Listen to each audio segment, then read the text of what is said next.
Baik Bapak Ibu Saudara sekalian, iya. Jadi karena ada Bapak yang baru pertama kali datang, saya melihat Bapak siapa namanya Pak? Mohon maaf Pak. Pak David, iya. Selamat datang Pak. Perkenalkan, nama saya Agustiawan Pak. Saya dari GBI Salom Palmerah, Jakarta Barat. Ya, jadi kita bersyukur memang jemaat ini sudah bergabung dengan GBI Salom Palmerah. Jadi ada kesempatan saya dipercayakan menyampaikan firman Tuhan. Dalam 1 bulan ada beberapa kali pertemuan. Jadi senang sekali Pak David, sudah melangkah sekali, diharapkan minggu depan dan seterusnya hadir Pak. Iya. Jadi memang puji nama Tuhan. Bapak Ibu Saudara sekalian, mari kita membuka firman Tuhan tadi dari surat 1 Petrus pasalnya yang pertama. Surat 1 Petrus pasal pertama ayat 1 sampai dengan ayat 12. Saya akan membacakan untuk kita semua. Bapak Ibu tolong ikuti dalam hati. Surat 1 Petrus pasal 1 ayat 1 sampai dengan ayat 12. Baik, sambil kita menghormati firman Tuhan, saya jemput kita bangkit berdiri. Kita akan membacakan firman Tuhan ini. Saya bacakan, Bapak Ibu tolong ikuti dalam hati. Demikian firman Tuhan. Dari Petrus, Rasul Yesus Kristus, kepada orang-orang pendatang yang tersebar di Pontus, Galatia, Kapadokia, Asia Kecil, dan Bitinia, yaitu orang-orang yang dipilih sesuai dengan rencana Allah Bapa kita dan yang dikuduskan oleh Roh, supaya taat kepada Yesus Kristus dan menerima percikan darahnya. Kiranya kasih karunia dan damai sejahtera makin melimpah atas kamu.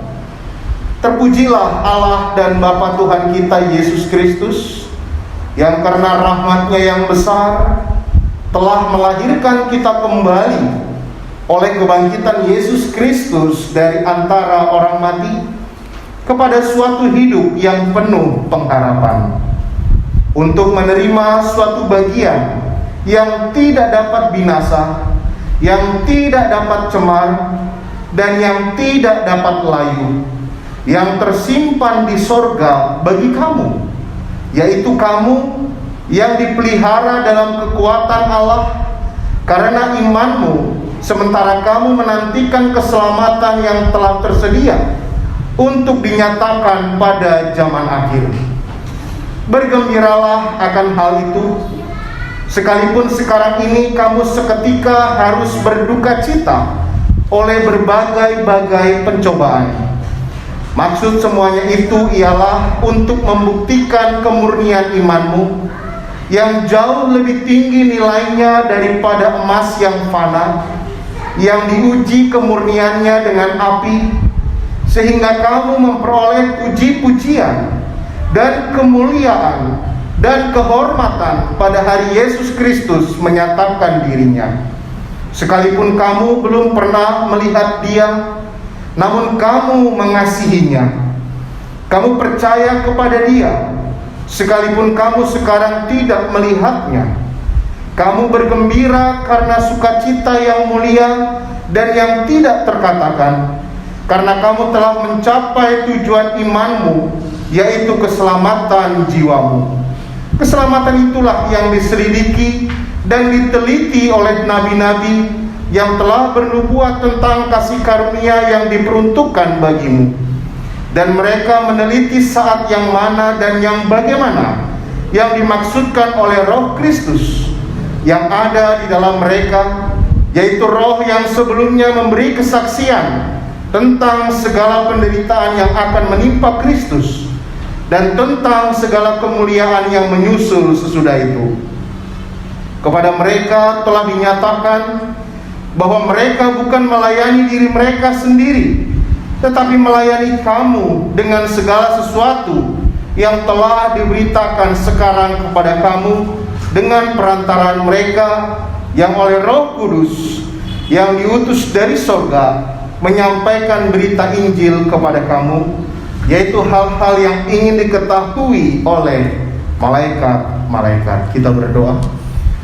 Bapa di surga, Allah yang maha mulia, Bapa yang terpuji, disembah, diagungkan dahulu, sekarang, dan sampai selama-lamanya.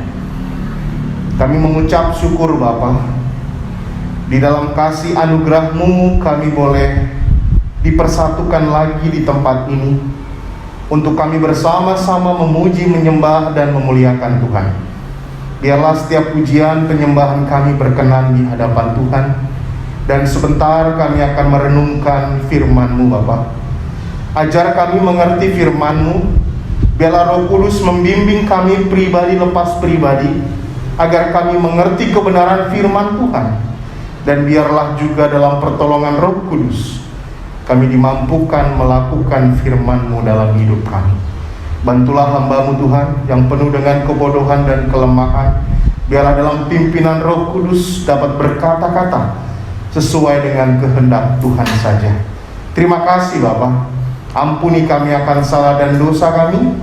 Di dalam nama Tuhan Yesus Kristus kami berdoa. Amin. Silakan duduk kembali Bapak Ibu.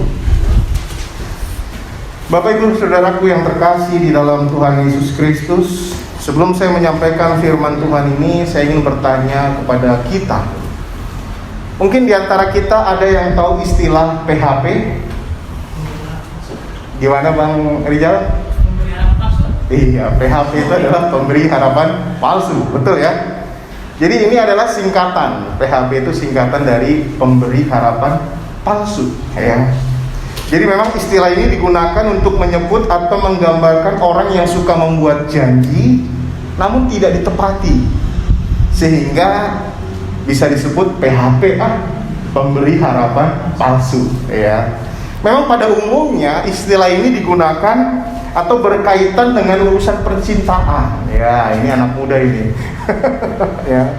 Seorang laki-laki yang sedang melakukan pendekatan dengan seorang perempuan, namun sudah lama pendekatan dengan seorang perempuan, tidak dinyatakan cintanya, malah meninggalkan, ya. Jadi seperempuan itu berharap cintanya tapi malah PHP, pemberi harapan palsu. Bisa juga sebaliknya, ya. Si laki-laki mengharapkan cinta dari perempuan tapi tidak terjadi. Ada banyak juga contoh yang lain, ya. Misalnya ya ada tawaran-tawaran menggiurkan, ya. Kita sudah banyak memberikan sesuatu tapi harapan yang kita harapkan tidak terjadi, ya. Jadi palsu semuanya. Baik, itulah manusia, terkadang tidak bisa memberikan kepastian. Malah kebanyakan hal-hal yang tidak pasti itu terjadi, sehingga manusia bisa mengatakan pemberi harapan palsu. Tetapi kita bersyukur bahwa Tuhan pemberi harapan pasti. Amin. Manusia memberi harapan palsu, tapi Tuhan PHP, pemberi harapan pasti. Apa yang difirmankannya pasti akan terjadi. Apa yang dikatakannya akan digenapi, akan terlaksana. Dan pengharapan kita kepada Tuhan tidak mengecewakan. Pengharapan kita kepada Tuhan memberikan sukacita dan damai sejahtera kepada Tuhan. Mengapa pengharapan kita kepada Tuhan tidak mengecewakan? Karena pribadi yang memberikan pengharapan adalah Allah yang setia. Karena pribadi yang memberikan pengharapan adalah Allah yang maha kuasa. Karena pribadi yang memberikan pengharapan adalah Allah yang tidak pernah berubah, dahulu, sekarang, dan sampai selama-lamanya. Pagi ini saya mau mengajak kita melihat dari firman Tuhan yang sudah kita baca, dari 1 Petrus pasal 1 ini Bapak Ibu Saudara sekalian, dengan tema pengharapan rohani yang Tuhan berikan bagi kita. Apa pengharapan rohani yang Tuhan berikan bagi kita? Yang pertama adalah pengharapan tentang keselamatan. Mari kita kembali membuka 1 Petrus pasal 1 dalam ayatnya yang ketiga.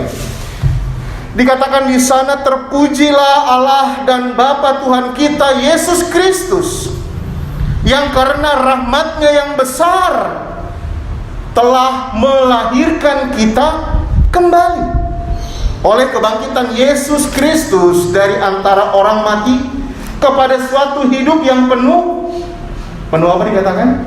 Penuh pengharapan. Jadi kita bersyukur bahwa Allah memberikan memberikan pengharapan yang sempurna kepada kita. Kita bersyukur Allah memberikan pengharapan yang mendatangkan sukacita dalam hidup kita. Pengharapan rohani apa yang Tuhan berikan? Pengharapan akan keselamatan. Kalau kita membaca dalam ayat 3 tadi, kata yang dipakai untuk menggambarkan keselamatan yang Tuhan berikan di sini adalah kelahiran kembali. Apakah kelahiran kembali itu? Ini menjadi pertanyaan. Apakah kita dan tubuh ini akan masuk ke dalam rahim ibu kita dan dilahirkan lagi? Apakah seperti itu? Ada Ibu Magda di sini yang berprofesi sebagai bidan, Ibu ya. Apakah bisa orang dewasa masuk lagi ke dalam rahim ibu, Bu? Tidak bisa. Benar ya? Tidak bisa. Jadi kelahiran kembali itu apa maksudnya?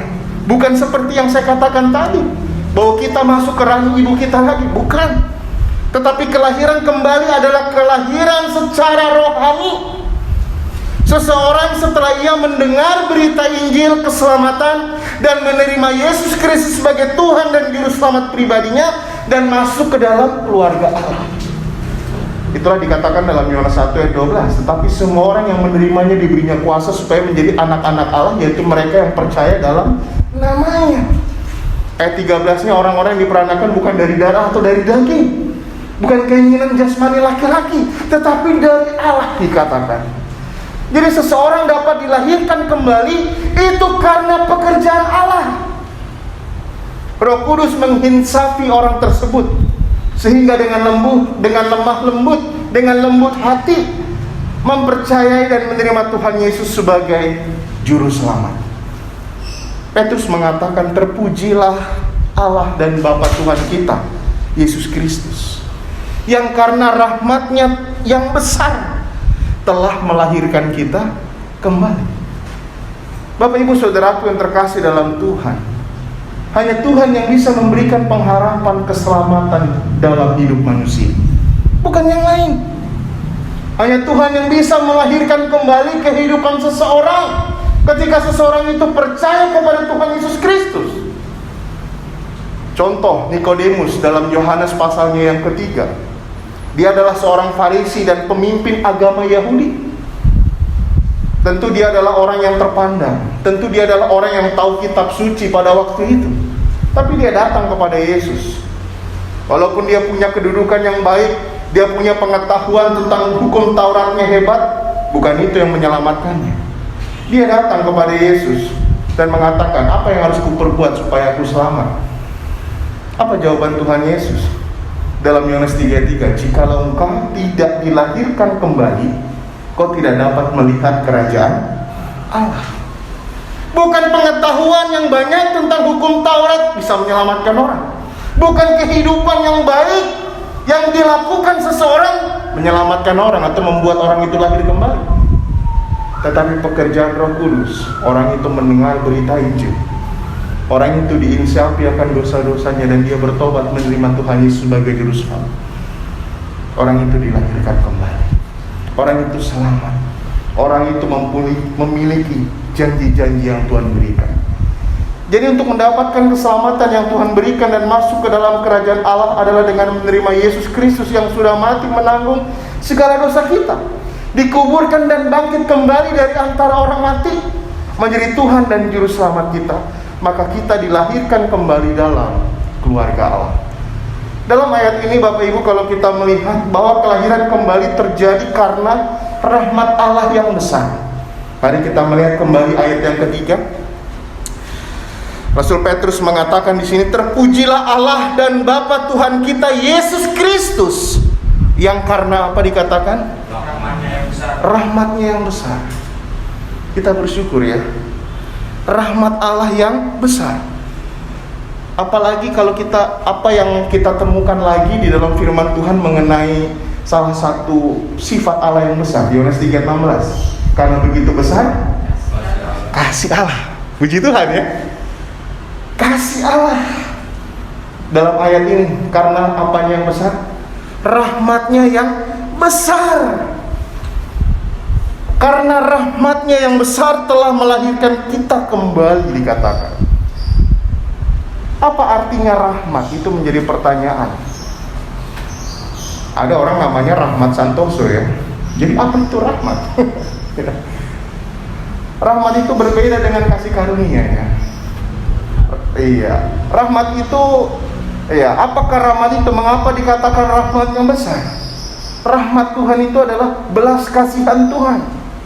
Jadi di dalam belas kasihannya Allah lah ya, di dalam belas kasihan Allah lah kita mendapat keselamatan ya. Seharusnya kita dihukum, tapi karena belas kasihan Tuhan kita tidak dihukum. Itu artinya rahmat. Kalau kasih karunia ya, seharusnya kita nggak layak mendapat, tapi kita diberi. Itulah kasih karunia. Jadi perbedaan kita melihat di sini kasih karunia dan rahmat. Tetapi dalam ayat ini Petrus memberitahukan kepada orang percaya, kepada orang-orang Yahudi yang tersebar pada waktu itu, bahwa karena rahmat Tuhan kita diselamatkan Tuhan. Jadi bukan karena kehebatan kita, bukan karena apa yang kita lakukan, bukan karena kita memiliki banyak hal, tidak. Tetapi karena rahmat Tuhan dikatakan. Di dalam belas kasihannya lah kita diberikan pengharapan yang penuh dengan kepastian. Siapa kita? Ya. Kalau kita mengikuti renungan harian ya, hari ini ya, kalau saya membaca renungan harian tadi pagi ya, itu mengenai seorang anak yang minta warisan sama orang tuanya. Dia pergi ke negeri yang lain, dia hambur-hamburkan warisan, mengenai perumpamaan anak yang hilang gitu ya. Dia sudah habis-habiskan foya-foya dengan teman-temannya dan lain sebagainya. Datanglah kelaparan ya. Bahkan dia mencari pekerjaan supaya bisa dapat makan, menjaga babi. Tapi dari situ pun dia tidak dapat makanan ya. Akhirnya dia mencoba menghilangkan laparnya, makan makanan babi itu. Akhirnya dia ingat, di rumah bapakku, waduh, pekerjaannya nggak sampai seperti ini dikatakan. Akhirnya dia bangkit, saya akan pulang walaupun saya nggak layak disebut lagi anak. Tapi hati bapak itu penuh dengan belas kasihan, betul. Dari jauh masih dikenali anak itu. Dia panggil saudara-saudara pembantunya, hidangkan makanannya karena kita akan berpesta malam ini dikatakan. Karena apa? Anakku yang hilang telah kembali. Sejahat apapun kita, seberapa besar dosa yang kita lakukan, belas kasihan Allah tetap pada kita, tidak berkurang sedikit pun. Itu pengharapan yang Tuhan berikan buat kita, bahwa ada keselamatan di dalam Tuhan Yesus Kristus. Pengharapan rohani kita yang seharusnya dimurkai, mendapat penghukuman karena dosa-dosa kita, tetapi karena belas kasihan Allah, karena rahmat Allah yang besar, kita diberi jalan keselamatan. Roma 3:23, karena semua orang telah berbuat dosa. Roma 6:23, sebab upah dosa ialah maut. Tapi ayat itu tidak titik ya, titik koma. Tetapi karunia Allah ialah hidup yang kekal dalam Kristus Yesus Tuhan kita. Perbuatan kita mendatangkan maut. Perbuatan kita, ketidaktaatan kita, pemberontakan kita kepada Tuhan mendatangkan maut. Tapi Tuhan tetap memberikan jalan keselamatan. Seharusnya kita dimurkai, seharusnya kita dihukum, tapi karena belas kasihan Allah yang besar, kita bisa mendapat jalan keselamatan.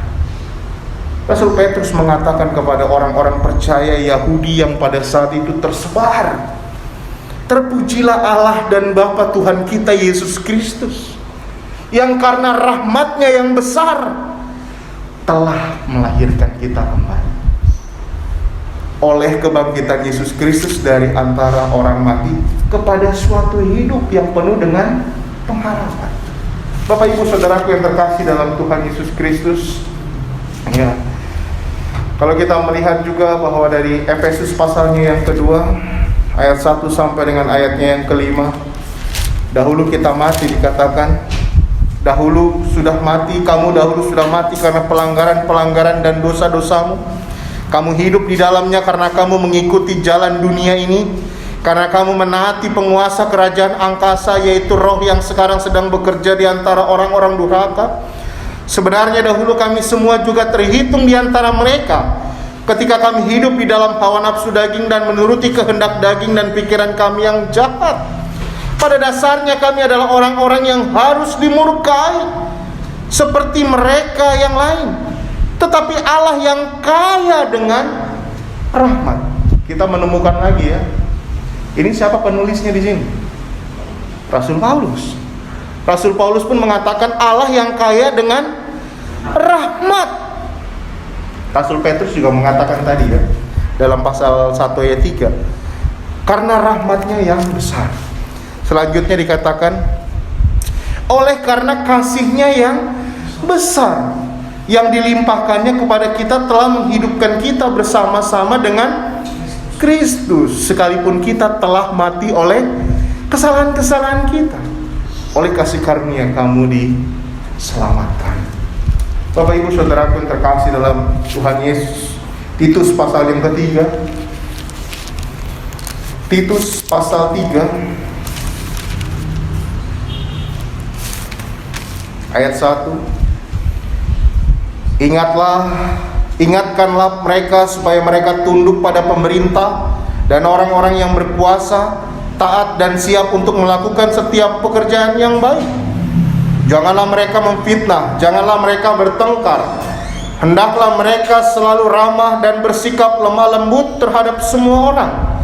Karena dahulu kita juga hidup dalam kejahilan, tidak taat, sesat, menjadi hamba berbagai-bagai nafsu dan keinginan, hidup dalam kejahatan dan kedengkian, keji, saling membenci. Tetapi ketika nyata kemurahan Allah, juru selamat kita dan kasihnya kepada manusia, pada waktu itu Dia telah menyelamatkan kita bukan karena perbuatan baik yang telah kita lakukan, tetapi karena apa dikatakan? Rahmatnya. Oleh permandian kelahiran kembali dan oleh pembaharuan yang dikerjakan oleh Roh Kudus yang sudah dilimpahkannya kepada kita oleh Yesus Kristus juru selamat kita, supaya kita sebagai orang yang dibenarkan oleh kasih karunia-Nya berhak menerima hidup yang kekal sesuai dengan pengharapan kita. Bapak Ibu, kita kembali. Pengharapan rohani apakah yang Tuhan berikan bagi kita? Manusia bisa memberikan pengharapan, tapi ada kalanya pengharapan yang manusia berikan tidak ditepati. Makanya ada istilah PHP, pemberi harapan palsu. Tapi Tuhan tidak pernah memberikan harapan palsu. Tuhan memberi harapan yang pasti.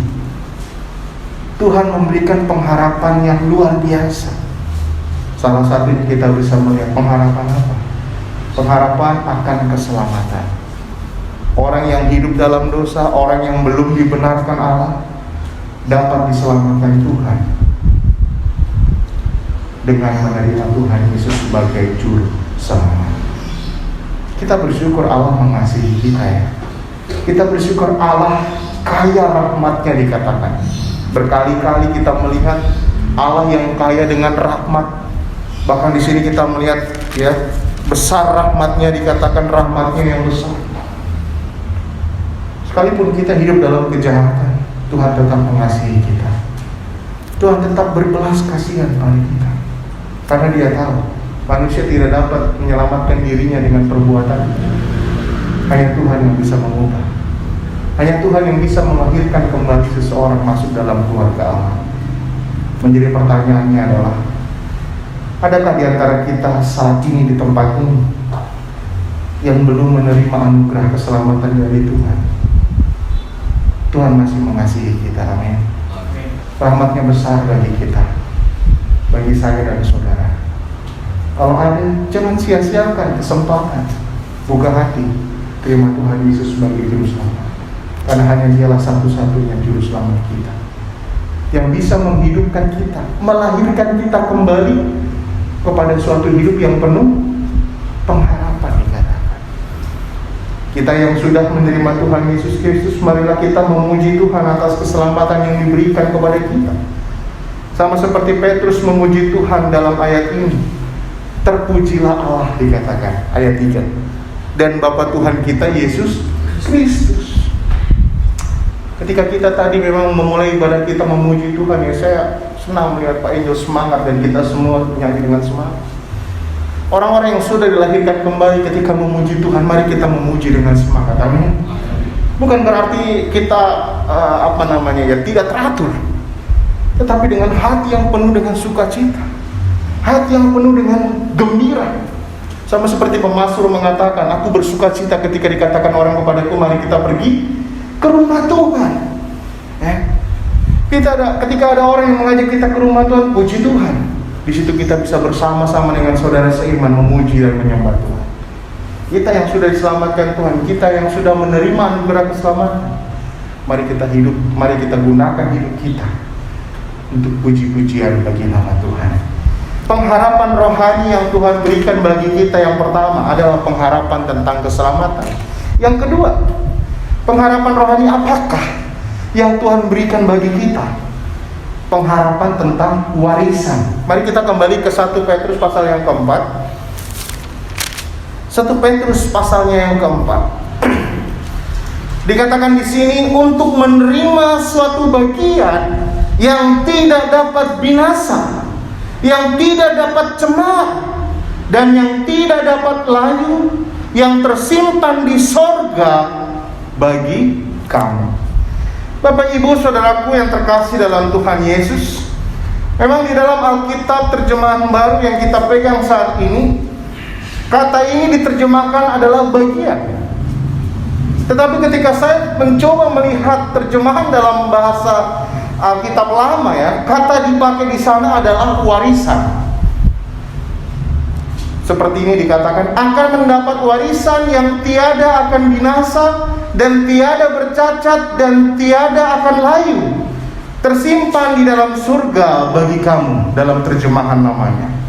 Bagian ini, tanda kata bagian ini, di dalam versi bahasa Inggris, dalam King James Version, ini diterjemahkan inheritance, yang artinya adalah warisan. Apa arti warisan? Nah, itu menjadi pertanyaan, ya. Warisan itu apa sih? Si John senang gak dapat warisan?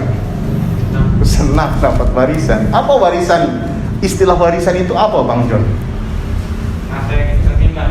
Harta yang tertinggal. Oke, senang ya. Saya jangan diwariskan hutang dan lain sebagainya. Warisan yang bisa dinikmati, betul ya? Iya. Saya juga senang kalau dikasih, ya, kalau ada. Arti warisan adalah harta pusaka, ya, bagian yang ditentukan Allah. Jadi kata ini penting karena ini menunjukkan bahwa kita adalah anak Allah yang adalah ahli waris. Betul ya? Orang tua kita tiada meninggalkan kita, apa yang dia tinggalkan? Pasti harta benda dan lain sebagainya. Untuk siapa? Bukan buat orang lain, pasti buat anaknya, betul? Jadi kita adalah anak Allah, kita juga adalah ahli waris. Ya.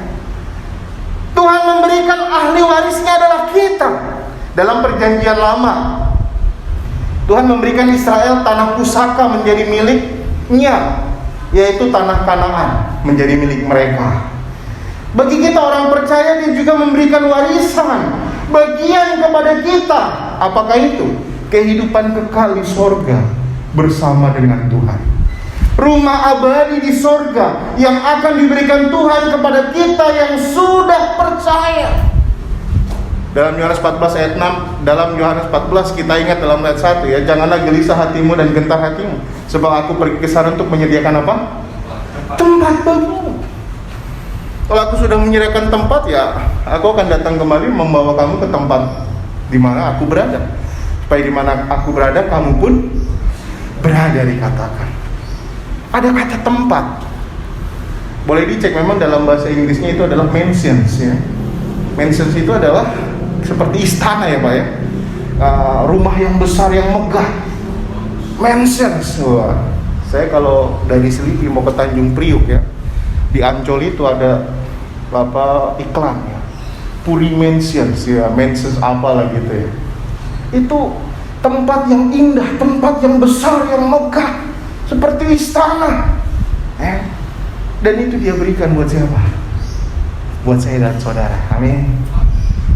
Buat saya dan saudara. Nggak usah khawatir, hidup di dunia ini kita hanya sementara, tapi kita di sorga bersama dengan Tuhan. Amin. Bapak Ibu, warisan ini dijamin oleh Roh Kudus sampai kita memperolehnya. Siapa jaminannya? Roh Kudus. Mari kita lihat Efesus 1 ayat 14. Efesus pasal 1 ayatnya yang ke-14.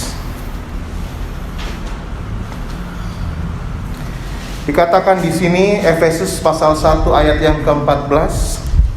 Dan Roh Kudus itu adalah jaminan bagian kita sampai kita memperoleh seluruhnya, yaitu penebusan yang menjadikan kita milik Allah untuk memuji kemuliaannya. Dan Roh Kudus itu adalah jaminan bagian kita. Ada jaminannya. Siapa jaminannya? Roh Kudus. Sampai kita memperoleh seluruhnya. Mari kita melihat mengenai pengharapan tentang warisan yang Tuhan berikan. Apa yang dikatakan tentang warisan itu? Dalam ayatnya yang keempat tadi, kita kembali ke 1 Petrus pasal 1 ayat 4. Dikatakan di sana untuk menerima suatu bagian yang tidak dapat binasa, yang tidak dapat cemar, dan yang tidak dapat layu, yang tersimpan di sorga bagi kamu. Jadi apa yang dikatakan tentang warisan itu yang Tuhan berikan bagi ahli warisnya? Tidak dapat binasa, tidak dapat cemar, tidak dapat layu. Ini menunjukkan kekalnya dan tidak berubahnya warisan yang akan menjadi milik kita. Tersimpan di mana dikatakan? Disimpan di surga. Artinya warisan itu aman, tidak bisa diganggu gugat oleh siapapun. Dalam Matius 6 ayat 19 sampai 20, apa dikatakan di sana? Matius 6 ayat 19 sampai 20. Saya bacakan buat kita. Matius 6 ayat 19 20. Janganlah kamu mengumpulkan harta di bumi ngengat dan karat merusakkannya, dan pencuri membongkar serta mencurinya. Tetapi kumpulkanlah bagimu harta di sorga. Di sorga ngengat dan karat tidak merusakkannya, dan pencuri tidak membongkar serta mencurinya. Warisan di dunia ini bisa hilang, dicuri, dan dapat membuat masalah. Bersama saudara dapat saling membunuh karena berebut warisan. Tetapi warisan dari Tuhan kekal, aman, dan tidak berubah. Hanya yang sudah menjadi anak Allah saja yang berhak menerima bagian atau warisan ini. Galatia 4 ayat 7. Jadi kamu bukan lagi hamba, melainkan anak. Jikalau kamu anak, maka kamu juga adalah ahli waris. Oleh siapa? Oleh Allah. Puji Tuhan ya. Pengharapan rohani apa yang Tuhan berikan? Tentang bagian warisan yang Tuhan berikan bagi kita. Dan itu ada di mana? Ada di surga. Siapa yang bisa menikmati itu? Ahli waris, anak Allah yang bisa menikmati itu. Bagaimana bisa menikmatinya? Karena dia sudah ada Tuhan Yesus dalam hatinya. Amin. Ada Tuhan Yesus dalam hatinya. Kita yang sudah percaya, bersyukurlah dan bersukacitalah. Mengapa? Karena kita adalah ahli waris yang akan menerima bagian dari Tuhan. Dikatakan untuk menerima suatu bagian yang tidak dapat binasa. Jadi kita diselamatkan Tuhan, dilahirkan kembali oleh karya Yesus Kristus agar kita menerima bagian, agar kita menerima warisan, harta pusaka yang Tuhan berikan dalam hidup kita. Dan itu tidak akan bisa diapa-apakan orang lain. Nah, nggak bisa dicuri, dibongkar, dibakar, nggak bisa. Dan itu kekal adanya. Sudahkah kita menerima warisan itu? Sudahkah kita menerima warisan itu? Memang kita belum menerimanya, tapi kita sudah ada jaminan akan menerimanya karena Roh Kudus yang ada di dalam diri kita. Itulah pengharapan rohani yang diberikan Tuhan, yaitu pengharapan tentang ahli waris atau warisan. Yang pertama tadi, pengharapan rohani apa yang Tuhan berikan dalam hidup kita? pengharapan akan keselamatan, pengharapan tentang warisan, dan yang ketiga, pengharapan tentang kemuliaan. Mari kita kembali ke 1 Petrus ayat 5 sampai dengan ayatnya yang ke-7. Saya baca buat kita. Yaitu kamu yang dipelihara dalam kekuatan Allah karena imanmu, sementara kamu menantikan keselamatan yang telah tersedia untuk dinyatakan pada zaman akhir. Bergembiralah akan hal itu, sekalipun sekarang ini kamu seketika harus berduka cita oleh berbagai-bagai pencobaan.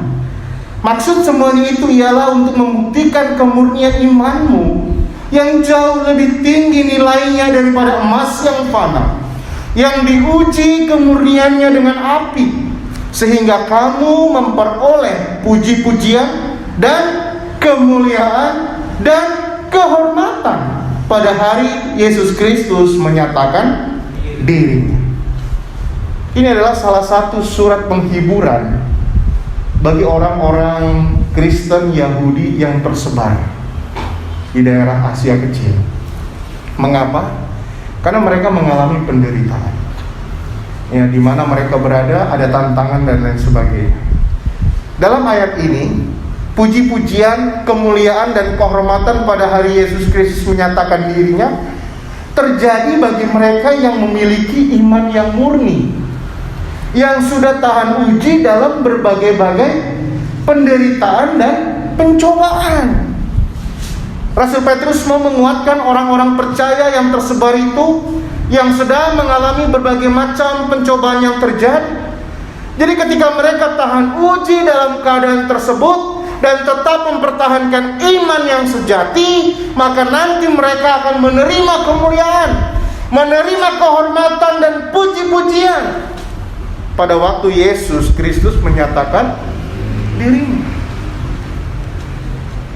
Seketika ini memberitahukan bahwa penderitaan dan tantangan apapun itu dalam kita menjadi pengikut Tuhan hanya sementara, singkat, tidak berlangsung lama. Dikatakan di dalam ayatnya yang ke-7, ya. Iya, dalam ayat yang ke-6, bergembira akan hal itu sekalipun sekarang ini kamu seketika harus berduka cita oleh berbagai-bagai pencobaan. Memang dalam mengikut Tuhan kita ada tantangan.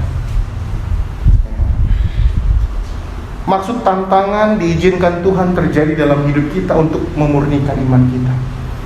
Benar gak Agus ini ketika mengikut Tuhan ini dapat tantangan dia murni imannya? Ya, bisa Tuhan menguji kita. Tujuan dari ujian itu untuk memurnikan iman kita. Benar gak dia ketika dikasih tantangan tetap masih memuji Tuhan?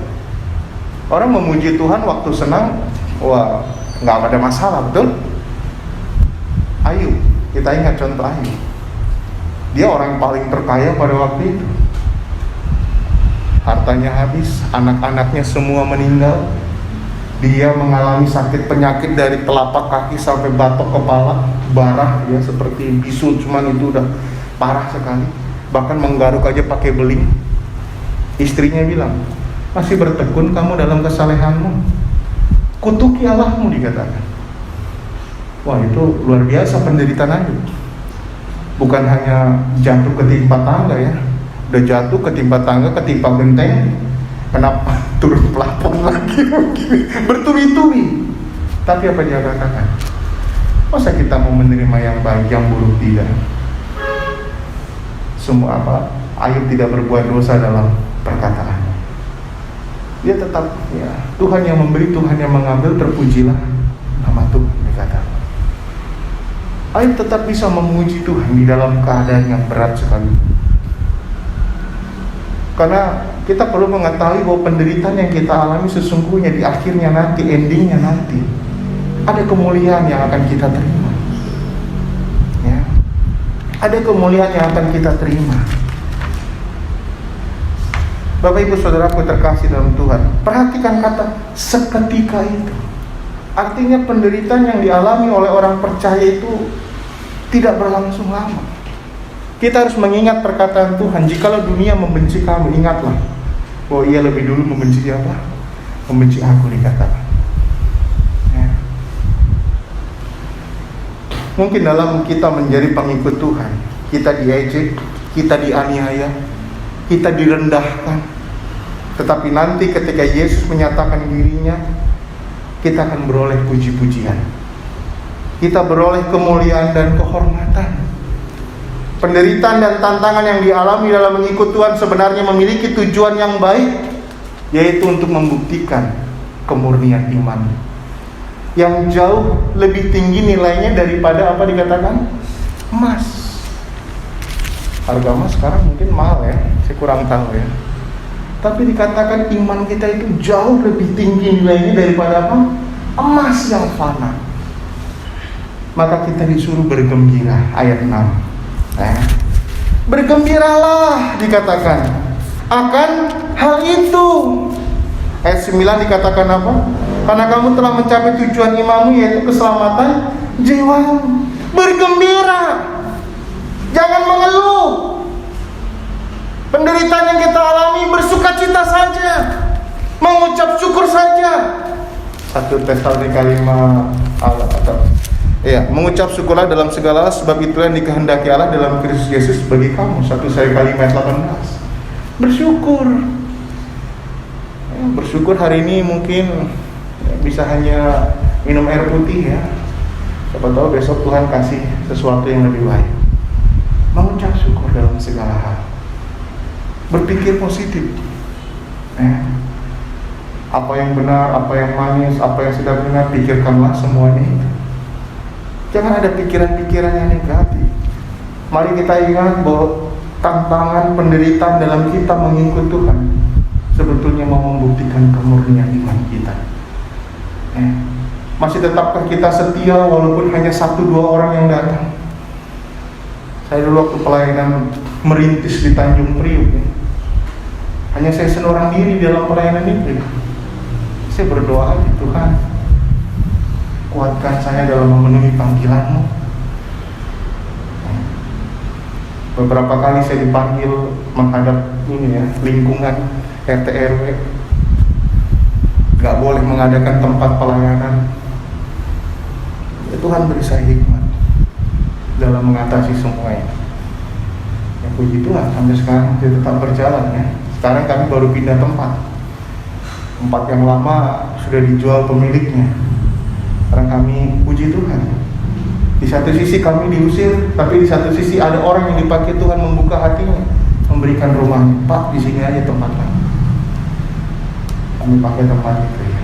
Tapi kami tetap berdoa agar Tuhan suatu saat memberikan yang terbaik bagi pelayanan. Itu bukan pelayanan saya. Saya hanya melayani orang-orang yang Tuhan percayakan. Itu pelayanan Tuhan. Ini pelayanan Tuhan. Semua yang kita lakukan adalah pelayanan Tuhan. Dia harus makin besar, aku harus makin kecil. Tuhan harus makin besar, jangan saya makin besar. Siapa saya? Tuhan harus makin besar, saya harus makin kecil. Bapak Ibu Saudara yang terkasih, Yesus Kristus adalah teladan mulia dalam menanggung penderitaan. Dia setia melalui penderitaan yang dialaminya hingga pada akhirnya menerima kemuliaan. Kalau kita baca ayat yang ke-11 dari 1 Petrus 1 tadi, dan mereka meneliti saat yang mana dan yang bagaimana yang dimaksudkan oleh Roh Kristus yang ada di dalam mereka, yaitu Roh yang sebelumnya memberi kesaksian tentang segala penderitaan yang akan menimpa Kristus dan tentang segala apa? Kemuliaan yang menyusul sesudah. Jangan berharap kita dimuliakan tanpa kita melalui penderitaan. Kalau kita mau dimuliakan, kita harus melalui penderitaan. Mari lihat Lukas 24. Lukas 24 ayat 46. Maaf, ayat 26. Lukas pasal 24 ayatnya yang ke-26. Injil Lukas pasal 24 ayat 26. Bukankah Mesias harus menderita semuanya itu untuk masuk ke dalam kemuliaannya? Betul? Jadi untuk masuk ke dalam kemuliaan melalui apa? Penderitaan. Bapak Ibu Saudaraku yang terkasih dalam Tuhan, penderitaan yang kita alami, ingatlah bahwa ada kemuliaan yang Tuhan akan berikan di suatu saat nanti. Amin. Nggak terus menerus menderita. Kalau terus menderita, Tuhan, hands up saya Tuhan, menyerah, malah menderita terus. Tapi di kalanya saat si menderita di satu tempat atau di satu saat, Tuhan memberikan kebahagiaan. Yang nggak bahagia terus ya, ntar sombong. Seimbang Tuhan memberikan. Dalam kita mengikut Tuhan ya pasti ada penderitaan, pasti juga ada kebahagiaan yang Tuhan berikan. Makanya kalau dalam pelayanan menderita terus, Tuhan, saya nggak kuat gitu ya. Tapi Tuhan selalu memberikan, itulah luar biasanya Tuhan kita. Ada keseimbangan yang Tuhan berikan. Mungkin melihat ini kita sedih, ya aduh ini bagaimana, sudah dilayani sekian tahun tidak mau taat firman. Tapi di satu sisi ada orang yang memang setia, senang sekali ini ya. Jadi imbang, nggak tertekan terus ya. Ada orang-orang yang mengasihi Tuhan, tapi ada orang-orang yang memang butuh pembentukannya lama sekali. Tugas kita hanya setia. Karena Tuhan nanti akan mengatakan apa? Hambaku yang baik dan setia. Bukan hamba yang baik dan pintar dan lain sebagainya. Tuhan hanya mau kita setia. Amin. Setia melalui penderitaan yang kita alami. Percayalah, ada kemuliaan, puji-pujian, kehormatan yang akan Tuhan berikan dalam hidup kita. Mungkin saat ini kita menderita dalam mengikut Tuhan. Bapak Ibu, percayalah, ada kemuliaan yang Tuhan berikan. Kalau tidak dapat di dunia ini, ya di surga nanti kita mulia. Amin. Seterusnya kita akan mulia ya. Dan Tuhan akan memberikan itu dalam hidup kita. Pertanyaannya, jangan kita kecut, jangan kita tawar hati. Mari kita tetap semangat. Mari kita tetap bersuka cita.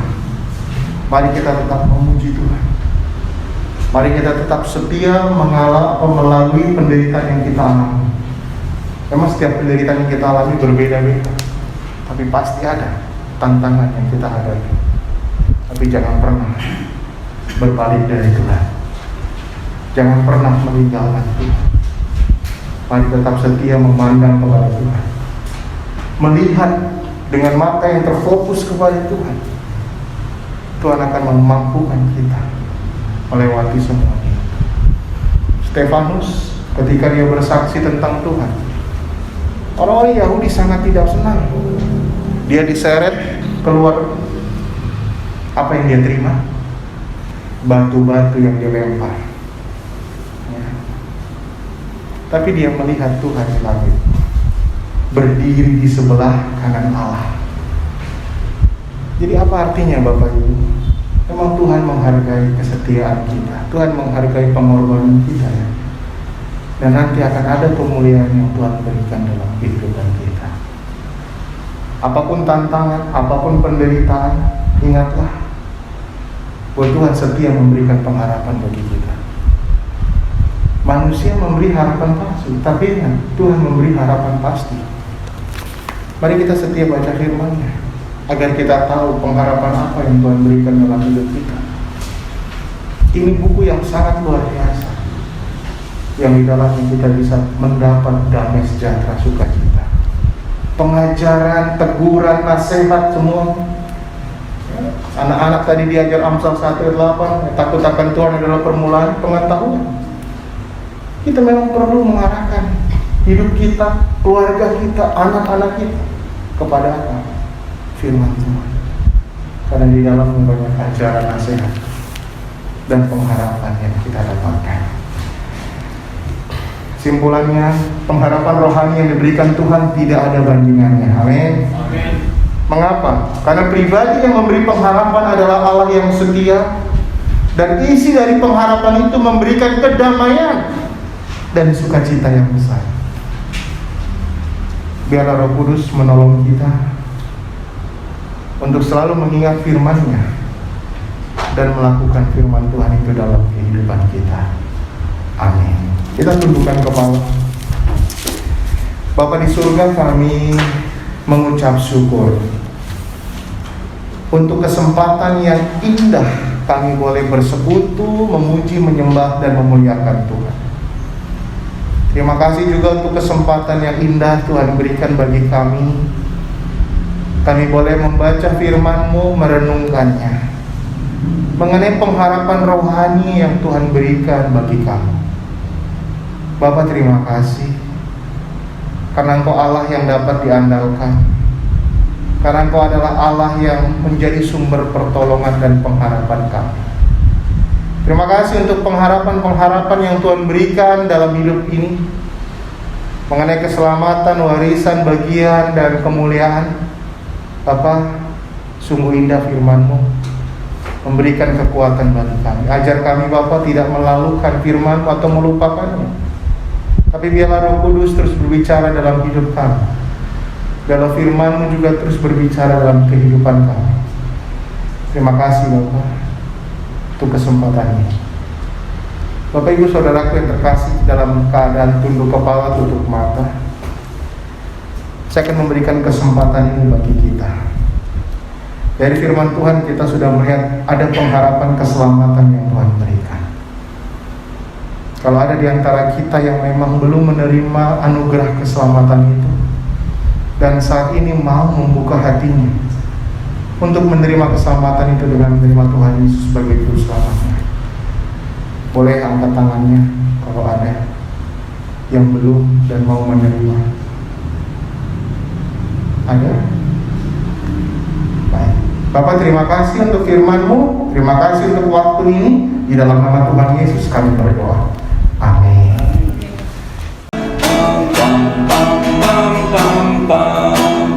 Hai